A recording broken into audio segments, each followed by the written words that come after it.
Hello అండి, welcome back to my YouTube channel. మనం ఈరోజు ఈ వీడియోలో ఒక హెల్తీ కర్రీ ప్రిపరేషన్ చూసేద్దాం.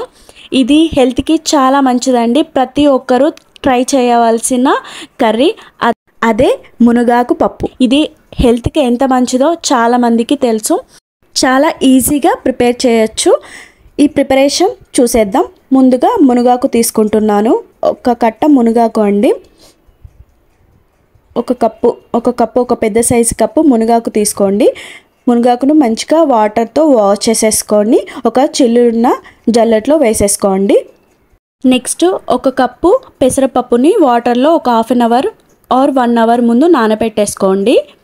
ఒక కప్పు పెసరపప్పుకు ఒక హాఫ్ కప్పు కందిపప్పు తీసుకోవాలి. కందిపప్పును కూడా ఆ విధంగా ఒక half an hour to 1 hour ముందు నానబెట్టేసుకోండి వాటర్లో.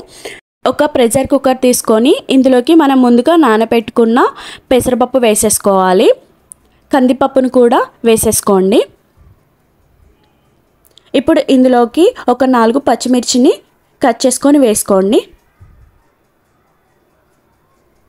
ఒక మీడియం సైజు ఆనియన్ని చిన్నగా కట్ చేసుకొని వేసేసుకోండి.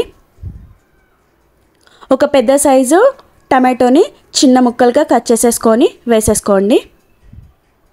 ఇప్పుడు ఒక హాఫ్ టీ స్పూన్ పసుపును కూడా యాడ్ చేసుకోండి. మీకు రుచికి తగినంత సాల్ట్ను కూడా యాడ్ చేసుకోండి. ఇప్పుడు ఒక 1 teaspoon chilli powder add చేసుకోండి.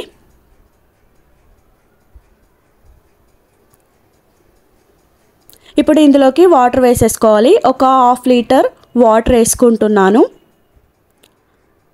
వేసుకొని ఇప్పుడు ఇందులోకి కొద్దిగా ఆయిల్ కూడా వేసుకోండి.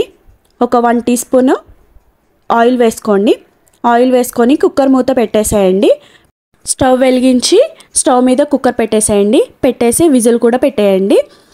మంటని మీడియం ఫ్లేమ్లో పెట్టి ఒక 3 విజిల్స్ తీయండి. పప్పు ఉడికేలోపు మనం పోపు కోసము ఒక 6-7 వెల్లుల్లి రెబ్బల్ని తీసుకొని దంచుకొని సైడ్కి పెట్టేసుకుందాం. ఆ విధంగా దంచుకొని సైడ్కి పెట్టుకోండి. ఒక 3 విజిల్స్ తర్వాత స్టవ్ ఆఫ్ చేసేయండి. నెక్స్ట్ పోపు కోసం ఒక కడాయి పెట్టుకొని అందులోకి 1 టేబుల్ స్పూన్ ఆయిల్ వేసుకోండి. ఆయిల్ హీట్ అయ్యాక అందులోకి హాఫ్ టీ స్పూన్ ఆవాలు, హాఫ్ టీ స్పూన్ జీలకర్ర యాడ్ చేసుకోండి. మనం ముందుగా దంచుకొని పెట్టుకున్న వెల్లుల్లి రెబ్బలు కూడా వేసేసుకోండి. ఒక 2 ఎండుమిర్చిని కూడా వేసేసుకొని ఒకసారి కలిపేసుకోండి. ఇప్పుడు ఇందులోకి మనం ముందుగా వాష్ చేసుకొని పెట్టుకున్న మునగాకును వేసేసుకోవాలి. మునగాకును మంచిగా ఆయిల్లో వేయించుకోవాలి, లేకపోతే చేదు వచ్చేస్తుంది పప్పు. అందుకే మంచిగా వేయించుకోండి. మునగాకుని మంచిగా రోస్ట్ అయ్యే వరకు వేయించుకోండి. ఒక 2 మినిట్స్ మూత పెట్టేసేయండి. మునగాకు వేగడానికి ఒక 10 నిమిషాలు టైం పడుతుంది. లో ఫ్లేమ్లో పెట్టేసి మంచిగా వేయించుకోండి, లేకపోతే పప్పు చేదైపోతుంది. నెక్స్ట్ పప్పు ఉడికిపోయిందండి. ఇప్పుడు ఈ పప్పుని ఈ మునగాకులో వేసేద్దాం. పప్పును వేసుకున్న తర్వాత మంచిగా ఒకసారి కలిపేసుకోండి. గరిటెతో అంతగా పప్పుని నలపకండి. ఆ విధంగా ఉంటేనే బాగుంటుంది. మరి గరిటెతో నలిపేస్తే పప్పు మొత్తం ఇట్లా స్మాష్ అయిపోతుంది. ఇలా ఉంటేనే బాగుంటుందండి. ఇప్పుడు ఇందులోకి మీకు కావాల్సితే వాటర్ని యాడ్ చేసుకోండి. మీ కన్సిస్టెన్సీని బట్టి మీకు కొద్దిగా పల్చగా కావాలనుకుంటే వాటర్ యాడ్ చేసుకోండి. నేను కొద్దిగా వాటర్ యాడ్ చేసుకుంటున్నాను. ఇప్పుడు ఒక 10 నిమిషాలు మంచిగా పప్పును ఉడకనివ్వాలి. మనం వాటర్ యాడ్ చేసినాం కాబట్టి ఒక 10 నుంచి 15 నిమిషాలు మంచిగా పప్పును ఉడకనివ్వండి.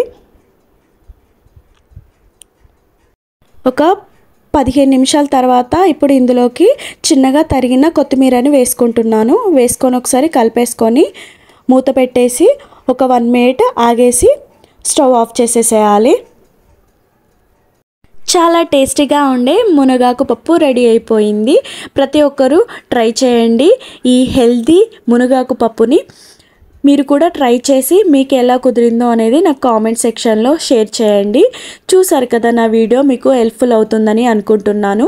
హెల్ప్ఫుల్ అయితే తప్పకుండా నా ఛానల్ని మీరు లైక్ చేయండి, షేర్ చేయండి, సబ్స్క్రైబ్ చేయడం మాత్రం మర్చిపోవద్దు. Thank you for watching.